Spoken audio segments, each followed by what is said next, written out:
Setelah kita sudah memasuki Advent yang pertama, bukan berarti hanya sekedar kita akan memperayakan atau merayakan tentang Natal itu.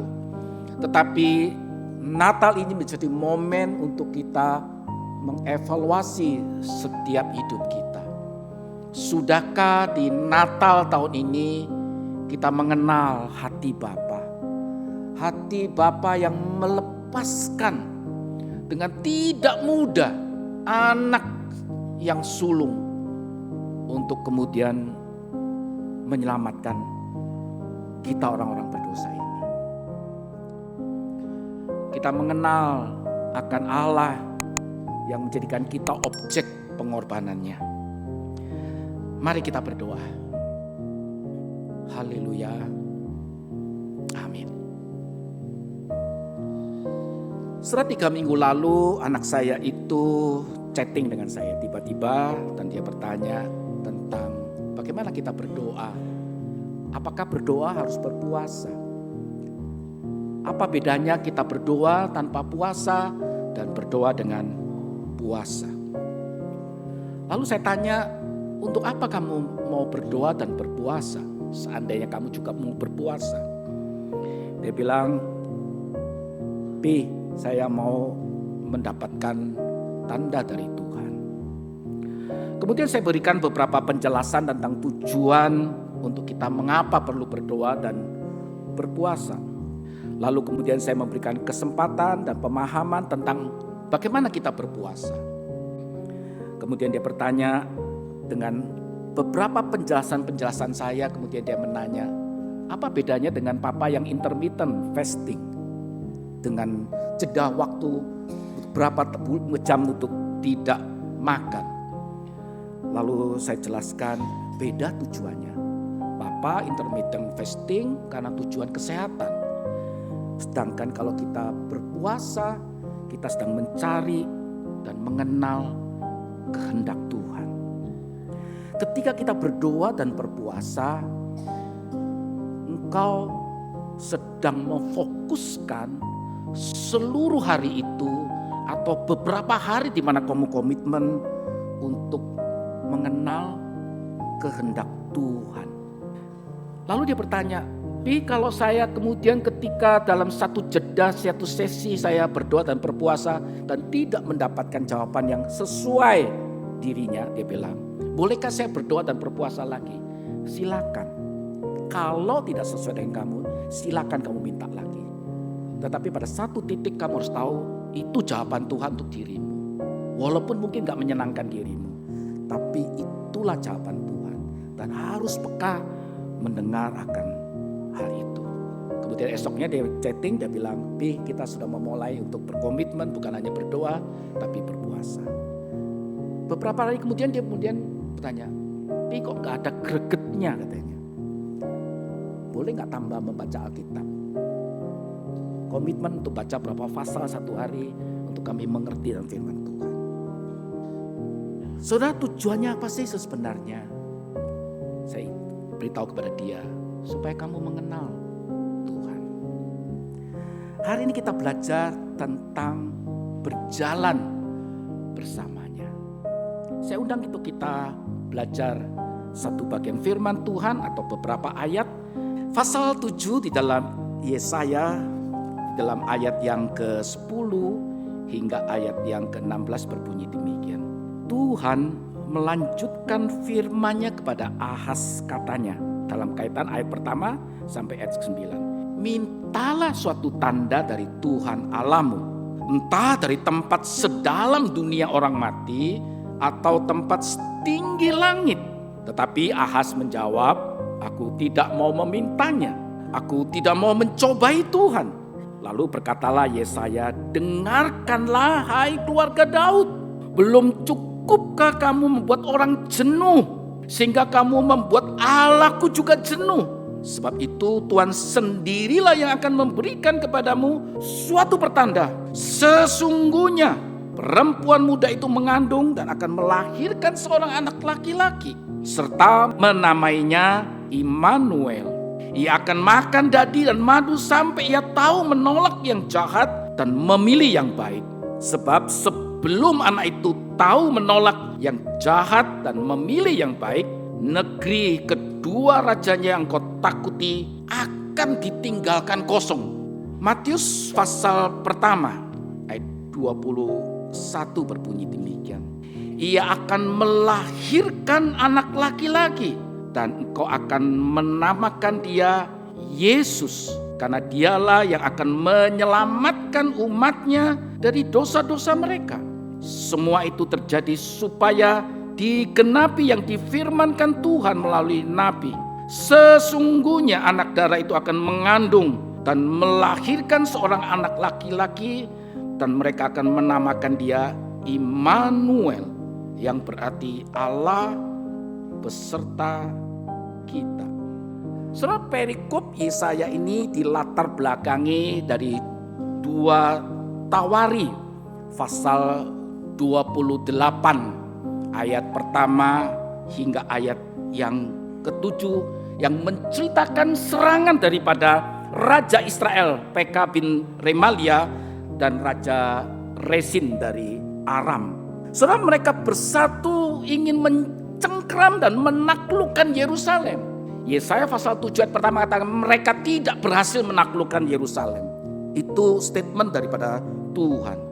Saudara, dalam kondisi yang terancam, dalam penuh ketakutan, kebimbangan, Ahaz justru menolak tawaran Tuhan untuk meminta tanda. Luar biasa, Tuhan yang menyediakan, minta tanda.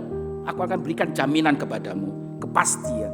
Saudara, Ahaz sebenarnya dalam kondisi yang tidak hanya terjepit oleh Israel, oleh Aram, tetapi juga oleh Filistin, oleh Edom di dalam Tawari itu yang tidak dikisahkan dalam Yesaya ini. Walaupun Ahaz menolak tawaran Tuhan, Tuhan masih mengutus Yesaya, beritahu Ahaz tentang pemeliharaanku kepada dia. Sudah biasa, Allah masih mengasihi Ahaz karena janji Tuhan kepada keturunan Daud. Tuhan bahkan berkata bahwa mereka itu seperti putung rokok, jangan takut, mereka akan habis lenyap. Oleh itu percayalah kepada Tuhan, percaya firman-Nya, tetap jalani dan imani akan firman Tuhan itu. Jadi sesungguhnya dan seharusnya Ahaz di dalam kebimbangan, kekhawatiran, kecemasan itu mendekat kepada Tuhan. Dengar suara Tuhan. Terima apa yang dikatakan oleh Nabi Yesaya kepada dia. Bahkan kalau kita lihat konteks di dalam Tawari itu, Nabi Oded, nabi yang diutus oleh Tuhan kepada Raja Israel untuk tidak memusnahkan Yerusalem, seharusnya menjadi kekuatan juga bagi dia. Bahkan beberapa negara yang menampung tawanan nanti bangsa Yehuda itu, mereka tidak berani menerimanya. Kenapa? Mereka takut pada Tuhannya bangsa Israel maupun Yehuda. So dalam kondisi-kondisi yang begitu banyak tanda-tanda, pesan-pesan kepada Ahaz bahwa Allah akan menyertai dia, bahkan memberikan kata Immanuel. Ahaz tetap menolak meminta tanda. Walaupun dia menihilkan tanda-tanda itu dan tidak menyadari atau mungkin menolak tanda itu, tetap tanda di sekeliling dia itu seharusnya menyadarkan dia bahwa Tuhan masih hidup, Tuhan ada. Tetapi semua tanda yang seharusnya mensupport dia untuk takluk kepada Tuhan, mencari Tuhan, malah dia memutuskan untuk cari asyik. Kenapa? Saudara, tanpa pengenalan Tuhan yang baik, maka kita akan melangkah dengan buruk. Saudara, ketika kita tidak mengenal Allah dengan tepat, dengan baik, kita akan melangkah kurang bijak. Oleh sebab itu, kita sadar bahwa keberanian kita sebagai anak-anak Tuhan ketika melangkah bersama dengan Tuhan, bukan berarti kita gak punya ketakutan, bukan. Bukan nihilnya kecemasan kita, bukan. Tapi pada sebuah kesadaran, tahu siapa yang saya percayai, dan saya memiliki iman kepada firman yang kita dengar, sehingga saya berani melangkah untuk berjalan bersama dengan Tuhan. So kita berani bukan karena kita sembarangan, bukan. Setelah umumnya orang ketika panik, ketika penuh dengan ketakutan, sulit untuk berpikir jernih, bukan? Sehingga akhirnya pertimbangannya meleset. Akhirnya segala keputusan dia menjadi sebuah pertanda tampilan untuk menunjukkan bahwa dia tidak beriman. Dan tindakan yang rasional secara umum kita akan pilih paling gampang ya cari asyur. Kalau kita nggak yakin Tuhan memberikan jawaban, maka kita akan cari yang rasional, yaitu cari pertolongan dunia. Saudara, di dalam kondisi yang dimana seorang raja harus berpikir segera, logis, di dalam kondisi serangan akan segera datang, tanpa pengenalan Tuhan, tanpa iman kepada Tuhan yang menjadi Allah raja di atas segala raja, maka itulah yang terjadi. Ahaz mencari asyur. Seolah-olah Ahaz sebagai kepala negara nampaknya bijak. Menyelamatkan bangsanya cari asyur. Tapi sesungguhnya dia bukan bicara untuk melindungi rakyat, tetapi tentang bicara dirinya. Saudara, dalam kondisi-kondisi itu kita sadar bahwa pengenalan yang baik tidak membuat kita nekat, tidak. Tetapi kita tahu kenapa kita tepat melangkah. Kenapa kita berani bertekad untuk taat, karena kita tahu siapa yang kita percayai. Seharusnya dalam kondisi-kondisi yang seperti itu, ketika kita mengenal firman Tuhan, kita tahu ada desakan yang membuat kita pribadi setiap kita cemas, gelisah, takut, khawatir, tidak bisa tidur dengan nyenyak, maka mau gak mau langkah terakhir berlutut, cari Tuhan. Halo anak-anak remaja yang hari ini engkau berkata, aku mengaku bersedia mengambil komitmen dengan segenap hati. Semoga bukan hafalan, sehingga kadang-kadang slip waktu ngomong, gak apa-apa, normal itu. Tetapi biarlah momen ini bukannya sekedar momen CD, dan ketika selesai CD ya udah jalani seperti kehidupan sehari-hari tanpa pengenalan Tuhan. Enggak, sadari, lihat firman Tuhan. Ribuan yang tahun lalu, seolah-olah apa kaitannya tahun lalu, ribuan tahun yang lalu dengan saya sekarang ini. Ingat, ribuan tahun lalu banyak sejarah-sejarah, legasi-legasi atau warisan-warisan yang Tuhan berikan. Mereka orang biasa, mereka seperti kalian. Tapi ketika mereka berani melangkah, memutuskan untuk terima Yesus, maka jalani itu dalam pergumulan. Perjalananmu masih panjang, hidupmu masih panjang. Beranikah engkau ketika dalam pergumulan kesulitan, mungkin pergumulan orang tua kalian dalam perekonomian, biaya studi kalian nanti selesai SMA, dan sebagainya. Gunakan lutut kalian. Gunakan pelajaran demi pelajaran, bukan hanya sekedar di kelas katekisasi. Selama 3 bulan lebih engkau belajar. Baik di kelas-kelas, hampir sebagian besar sekolah, saudara sekolah di sekolah Kristen. Bukan hanya sekedar masuk di dalam otak kalian, lalu bus, seperti dari putung api itu, hilang lenyap. Bapak Ibu yang dikasihi Tuhan Yesus, walaupun Tuhan sudah berkata Immanuel, aku menyertai, aku berjalan bersamamu, itu tidak berarti hidup kita akan lancar. No. Tuhan tidak berjanji ketika engkau CD, ketika engkau sudah baptis, ketika engkau melayani Tuhan, ketika engkau memberi waktumu setiap pagi untuk duduk berlutut di hadapan Tuhan, tidak ada jaminan semua hidupmu lancar. Keluargamu baik-baik saja. Ekonomi akan semuanya dapat untung, tidak. Tetapi Tuhan janji Immanuel. Tuhan berjanji aku berjalan bersama. Itu yang pasti. Itu yang benar. Memang cara Tuhan berbeda dengan cara kita. Saya katakan rancanganmu bukanlah rancanganku, kata Allah. Rancangan kita ingin sesuai dengan apa semua. Dan Tuhan harus mengikuti rancangan kita, tidak. Mari berlutut makin kenal Tuhan, supaya Tuhan boleh memelihara. Saudara, ketika pergumulan datang, Ahaz tidak mencari Tuhan. Simeon, Hana, Maria, Yusuf ketika dalam pergumulan dan permasalahan, mereka mendekat Tuhan. Mereka mencari Tuhan. Lukas katakan Simeon begitu sukacita melihat sang anak itu. Menjadi permasalahan bagaimana Simeon bisa kenal anak itu bahwa itu Mesias.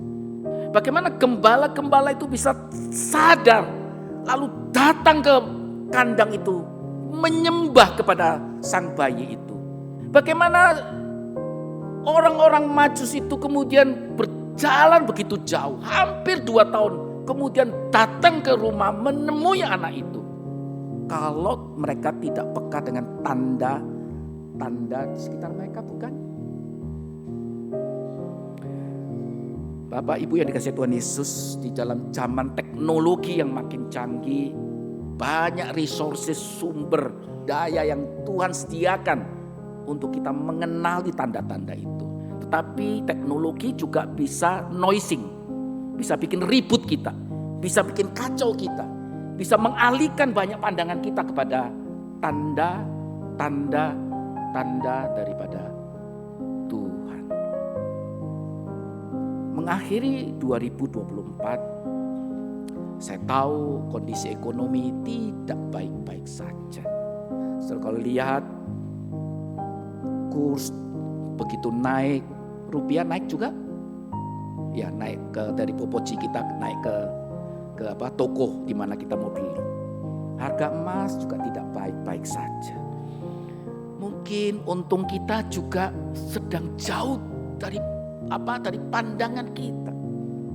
Dalam perekonomian yang tanda petik tidak memberikan jaminan bagi kita, saya berani katakan tetap Immanuel. Di dalam kondisi keluarga kita masing-masing mungkin ada riak-riak. Ibu-ibu yang mulai melihat sale-sale, bukan pisang sale, sil maksudnya. Luar biasa. Kapan kita ke mall? Anjuran yang terbaik daripada para pakar konseling, peluklah erat-erat istrimu ketika jalan di mall, supaya dia tidak mampir ke toko-toko yang penuh dengan pisang sale itu. Dalam kondisi-kondisi keluarga kita, pendidikan anak-anak kita, perpolitikan di sekitar kita, sehingga orang kemudian wait and see untuk menahan uang mereka, sehingga terjadilah seperti beberapa minggu lalu deflasi yang cukup menakutkan kita, bukan? Dalam kondisi-kondisi ini, apa arti Natal bagi kita? Kalau bagi para pegawai seperti saya, puji Tuhan gaji ke-13 datang. Bagi pengusaha, astagfirullah, begitu mungkin ya. Tuhan cukup enggak ya saya membayari beberapa pegawai-pegawai saya untuk gaji ke-13. Mudah bagi kita pegawai. Immanuel. Nanti kalau Januari baru kita berpikir, benar gak Immanuel ketika uang sudah habis? Apa makna Natal bagi saudara sekalian? Dengan pergumulan kalian masing-masing bidang kalian, kondisi yang berbeda-beda, masihkah kita yakin ada janji Tuhan, ada pemeliharaan Tuhan dalam perjalanan hidup kita? Soalnya kata Immanuel, kita sudah tahu Allah menyertai kita, Allah berjalan bersama kita. Soalnya tanda ini bukan hanya sekedar angin lalu saja, sehingga akhirnya Ahaz menolak untuk meminta tanda itu. Kata Immanuel ini tidak sekedar sebuah penegasan akan pernyataan bahwa Tuhan menyertai, tetapi melalui kata Immanuel ini kita tahu siapa yang bicara. Kalau siapa yang bicara, kita bicara tentang kualitas, mutu daripada orang yang mengatakan itu. Oleh situ, mari kita bersama-sama masuk ke dalam suatu pemahaman Apakah kita menyadari bahwa Immanuel ini dikatakan oleh Allah, Allah yang penuh kuasa, Allah yang terbukti bertahun-tahun menjadi sebuah Allah yang tidak pernah tidur, tidak pernah terlelap. Ia ada untuk saya dan saudara. Ia berjalan bersama saya. Saudara, mari kita pahami Immanuel ini tidak sekedar ketika kita percaya kepada Allah, oh nanti setelah meninggal kita akan masuk surga. Oh kita lepas daripada neraka. Bukan. Saudara, banyak orang berpikir bahwa Yesus datang hanya menyelamatkan kita dari api neraka. Enggak. Terlalu sempit kalau kita pahami Allah yang begitu luas, begitu dalam pemahamannya. Lalu kita pahami hanya secuil bahwa Allah menyelamatkan karena lepas kita dari neraka. Tidak. Saudara, Allah Immanuel yang menyertai Ahaz adalah Allah yang menolong bangsa Israel atau bangsa Yehuda itu keluar daripada caplokan Aram bersama dengan Israel dan beberapa antek yang lain. Dalam pemahaman kita maka kita diingatkan bahwa Allah Immanuel itu adalah Allah yang memberikan sebuah pengharapan pada kita bahwa Dia mampu melepaskan kita dari kuasa cengkeraman iblis. Bukan hanya melepas dari neraka, tapi cengkeraman daripada kuasa-kuasa yang lain yang membuat kita tidak bisa maksimal sebagai anak Tuhan selama kita di dunia ini. Sehingga tidak ada kata-kata, ya itu kan Pak Pendeta yang cerita. Ya Pak Pendeta kan bisa ngalami, kita tidak pernah ngalami kok. Bukan. Allah Immanuel itu Allah yang melepaskan kita dari segala dosa. Dosa ketakutan, dosa yang tidak beriman akan kuasa Tuhan. Bapak Ibu yang dikasihi Tuhan Yesus, Ahaz takut bukannya sekedar pada ancaman itu, tapi Ahaz takut dipermalukan sebagai seorang pemimpin sebuah bangsa yang besar. Dan akhirnya memang Tuhan permalukan. Ayat-ayat selanjutnya kalau kita baca, Tuhan memang permalukan Ahaz karena ketidakberimanan dia kepada tanda-tanda Tuhan. Natal tahun 2024 adalah Natal yang kembali mengingatkan setiap kita. Seberapa besar kalau kita bisa ukur persentasi panuang kita itu, hope kita itu. Kata panuang itu bukan sekedar pengharapan, tapi juga ada kunjungan. Kata uang itu ada kunjungan, kehadiran Tuhan dalam setiap momen hidup kita. Jawaban Ahaz yang menolak halus dorongan Tuhan nampaknya bijak. Tidak mau merepotkan Tuhan. Tetapi kalau lebih dalam kita telusuri sebenarnya dia takut dipermalukan seperti saya katakan tadi. Tapi bukan sekedar dia takut dipermalukan, tapi dia juga sedang mempertontonkan kepada seluruh rakyatnya bahwa Tuhan yang kita percaya adalah Tuhan yang tidak punya kuasa. Asyurlah yang punya kuasa. Ketika pengenalan yang tidak tepat, kurang pengenalan pada Tuhan, yang terjadi memberikan pengaruh kepada bukan hanya dirinya, tapi juga memberikan pengaruh kepada bangsa yang dia pimpinnya. Saudara, jangan pikir bahwa ketika kita tidak beriman, kita tok yang bersalah. Kita tok yang menanggung akibatnya. Enggak, akan memberikan pengaruh besar pada pasangan kita, anak-anak kita, mungkin orang tua kita, rekan-rekan sekerja kita, rekan-rekan sepelayanan kita mungkin, dan merambat seterusnya. Saudara, ketika Maria dan Yusuf menghadapi ketidakpastian, kecemasan, dipermalukan karena Maria mengandung di luar nikah. Ketika apa yang mereka rindukan tidak terjadi, malah sesuatu yang tidak pernah mereka bayangkan muncul dalam hidup mereka. Yang paling logis, paling mudah, ya seperti Yusuf katakan dalam Alkitab, Yusuf diam-diam ingin melepaskan ikatan pernikahan dengan Maria itu, pertunangan itu.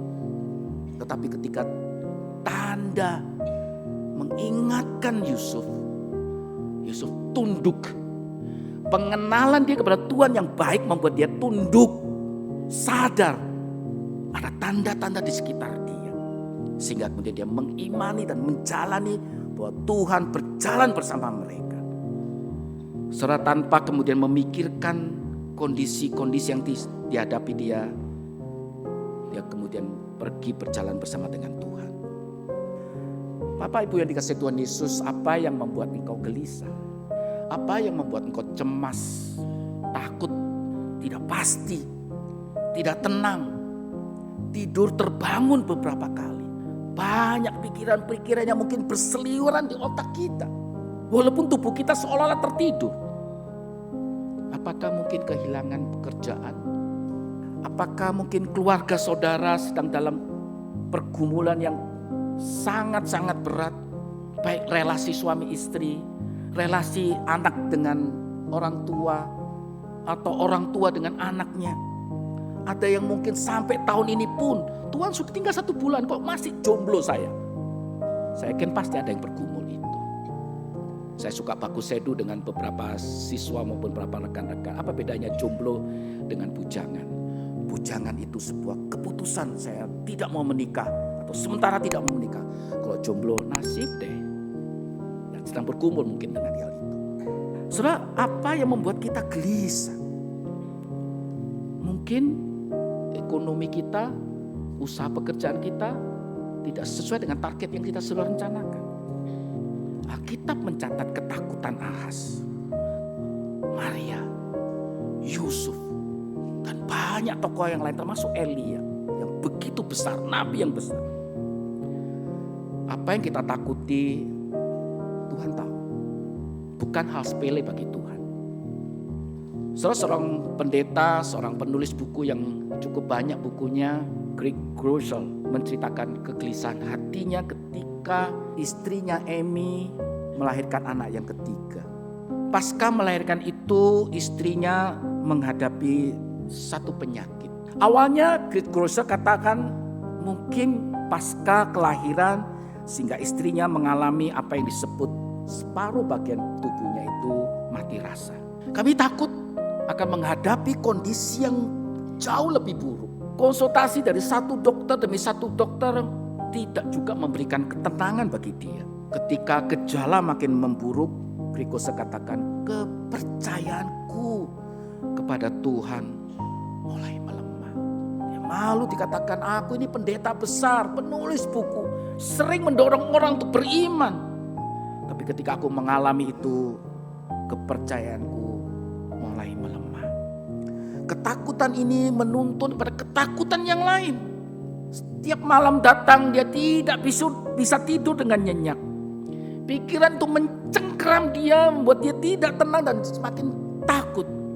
Kalau Amy pergi, Tuhan saya gak sanggup membesarkan 3 anak-anak saya masih kecil. Bagaimana perasaan keterhilangan terhadap istri yang dikasihnya. Bagaimana saya bisa mengembalakan jemaat yang dipercayakan dengan sendirian tanpa istriku. Dan selanjutnya. Kemudian dia sadar bahwa ternyata dia ingin coba untuk mengendalikan semuanya itu dengan kekuatan dan kehebatan pengalaman dia sebagai seorang pendeta, penulis buku. Dia sadar bahwa selama ini dia lebih bertahan dengan kekuatan dan kemampuan dia untuk mengolah semuanya itu dengan kehebatan dia. Dia sadar, dia berlutut dan mohon pengampunan dari Tuhan. Bagaimana dengan kita? Ketika ada sesuatu yang tidak sesuai mimpi kita, rencana kita di awal tahun 2024, apakah kita coba erat-erat pegang masalah itu dan kita coba untuk menyelesaikan dengan kekuatan kita sendiri? Ketika engkau menghadapi ketakutan, kekecewaan, siapa yang engkau cari pertama kali? Efek yang lain, kata Immanuel, di akhir tahun jangan simpan luka itu. Yuk saling memaafkan, saling mengampuni. Mungkin kemarahan itu membuat kita jadi terluka. Dan sebagainya. So, ketika kita dilumpuhkan oleh kekhawatiran tentang mungkin keselamatan anak-anak kita, tentang ekonomi keluarga kita, mungkin kita terlalu overprotecting terhadap banyak hal, sehingga lupa bahwa sebenarnya kita tidak maha kuasa, kita tidak maha tahu. Sebab itu jalan satu-satunya Hanya datang pada Tuhan. Saudara, mengapa kita butuh penyertaan Tuhan? Dalam kondisi yang tidak selalu lancar, tidak selalu bisa diprediksi, kita butuh Tuhan. Karena dikatakan David Willard, karena manusia terjebak dalam lubang pengelolaan kehidupan mereka sendiri. Kita ingin kontrol semuanya itu dalam genggaman kita. Di gadget kita mungkin, semua bisa kita kontrol. Seperti kita bisa melihat CCTV di segala arah. Dari hanya sebuah gadget itu. Terbiasa untuk semuanya dengan tangan kita sehingga kita rasa semua hal kita bisa kontrol. Begitu kita jatuh dalam lubang kebiasaan kita untuk mengontrol semuanya dengan kekuasaan, pengalaman, dan apapun yang kita miliki. Mari kita kembali datang kepada Tuhan. Tuhan, saya ingin rindu Natal ini menjadi Natal yang membangun semangat saya. Natal yang membawa saya melangkah kembali kepada Tuhan yang adalah Immanuel itu. Yang saya tahu kualitas siapa yang mengatakan itu. Sehingga ampunilah aku Tuhan kalau saya tidak datang kepadamu. Saya undang kita bergumul, tenangkan diri, berdoalah dalam hatimu. Apa yang menggelisahkan dirimu? Apa yang membuat engkau khawatir mengakhiri tahun 2024? Mari di gereja ini, di ruang ibadah ini, di mana janji Tuhan hadir di tengah-tengah kita. Kalau Tuhan hadir di tengah-tengah kita, kita serahkan semua pergumulan kita pada Tuhan. Kalau secara sederhana mari kita lepaskan semuanya di ruangan ini, sehingga ketika kita keluar dari ruangan ini, kita boleh mengalami kebebasan atas janji Tuhan Immanuel itu. Bukan karena kita nekat, tapi kita tahu karena kita mengenal Tuhan. Karena kita yakin janji Tuhan itu. Bapa, kami bukan orang-orang yang hebat. Mungkin di tempat kerja kami orang hebat. Mungkin anak-anak kami mengatakan kami hebat, atau mertua kami, orang tua kami hebat. Namun seringkali kata hebat itu menjebak kami untuk kami bisa mengontrol banyak hal. Dan pada satu titik kami harus takluk di hadapan Tuhan bahwa Engkaulah yang kontrol setiap aspek hidup kami. Dan hari ini kami datang untuk minta Tuhan kontrol hidup kami kembali. Mampukan kami ya Tuhan untuk melepas remote kontrol hidup kami kepada Engkau. Supaya kami berani berkata, aku ingin berjalan bersamamu karena aku tahu Tuhan berjalan bersamaku. Ini doa dan harapan kami. Pelihara setiap kami, berkati setiap kami. Hanya di dalam nama Tuhan Yesus kami mau berdoa dan bersyukur. Haleluya. Amin.